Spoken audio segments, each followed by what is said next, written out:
Goeiemôre Suid-Afrika, die 8de Mei, 1400 tyd van hierdie berig, voortgaan met die situasie in Iran. So gister was daar 'n bietjie oor en weer geskietery tussen Amerikaanse magte en die Iranse weermag.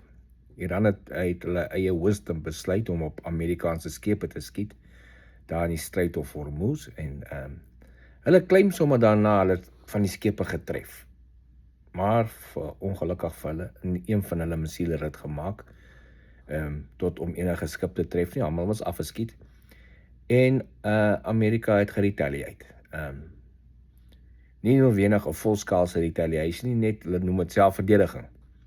So die plekke, die coastal city van waar af daai missiele gekom het, is 'n bietjie hard geslaan gister, en net vir hulle seker te laat maak, ons het nog die capability om hulle te slaan en hard te slaan as dit moet, en dat hulle met mooi dink voor hulle weer so iets doen.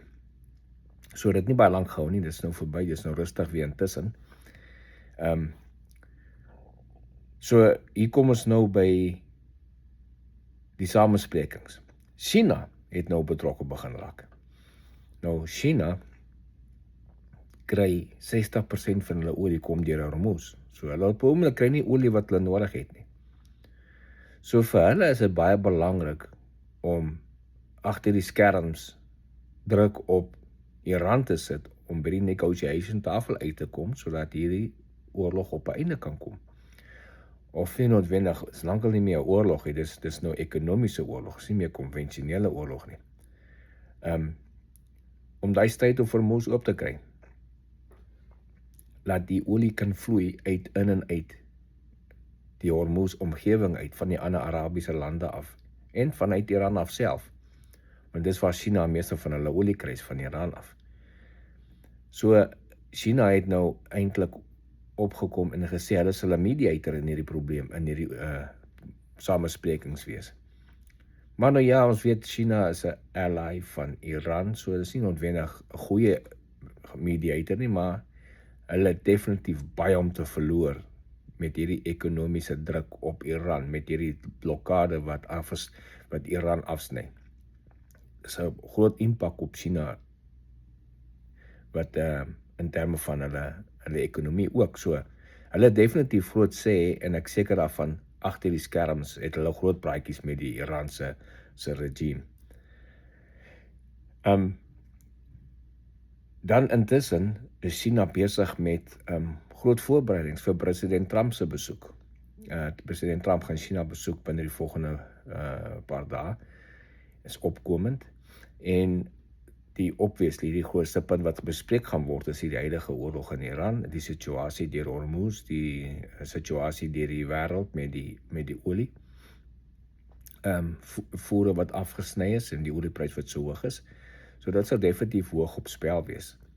'n ander interessante ding is dat China is nie betrokke nie, hulle nog uitgehou, hulle het nog geen druk op Amerika gesit, alhoewel hulle nou regtig self suffer met min olie wat na hulle toe kom, het hulle nog nie druk op Amerika gesit om openlik vir Iran te help om hy stryd oop te kry of om olie deur te kry nie.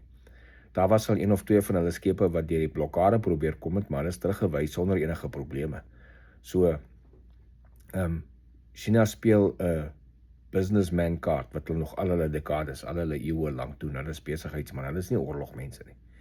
So hulle probeer kyk waar kan dit peaceful kan en waar kan hulle besigheid in die gang kry.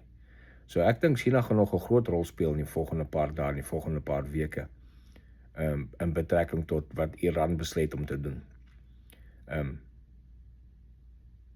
Die druk is op Iran, soos ons al vir weke sê, nog nie vir weke nie, vir 'n week of so sê, hulle afsny, hulle ekonomie wat afgesny is, druk hulle ernstig. Die regime is nie 'n baie groot regime in Iran nie, die populasie is die oorgrootste meerderheid, so hulle kan absorbeer, ekonomiese druk absorbeer, want hulle gee glad niks om vir hulle populasie nie. Hulle populasie kan krepeer en in hongersnood ingaan. Hulle het nog steeds genoeg geld onder hulle om hulle self lekker aan die gang te hou. Dis die probleem met so 'n tipe regime, wat nie 'n saak met sy populasie het nie, wat hulle populasie sal misbruik om hulle eie doelwitte te bereik. Soos ons ander plekke in die wêreld sien, ek dink nou aan Suid-Afrika ook, waar die regering nie 'n saak met die populasie het nie. Hulle sal net hulle self hulle eie gatsakke volmaak. Ongelukkig sit ons met so 'n selfe regime in Iran, maar meer radikaal. En so hulle kan dit nog absorbeer. Hulle kan nog 'n paar weke aanhou met hierdie niks worry dat hulle nie ekonomie kry nie, want hulle het ander maniere om hulle self te verryk en hulle self aan die gang te hou. So dis die probleem om met so 'n regime te onderhandel. Jy moet nie worry oor sy mense nie. Wel, dis nou van nou. Ek sal kyk wat kom vandag deur die dag op, wat kom by, en dan sal ons weer 'n berig maak daaroor as iets niets bykom vandag. Anderste, ek gaan nie môre 'n berig doen. Miskien sal ek 'n gap kry vir Saterdag, maar die kans is goed dat ek Saterdag nie 'n berig gaan doen nie, want ek het 4 sorties om te vlieg Saterdag. Miskien is daar 'n gap tussen die 2 sorties wat ek vandag na 'n paar goed kan kyk. Maar as daar nie is nie, moontlik eers weer Sondag. So, geniet julle dag verder. Cheers.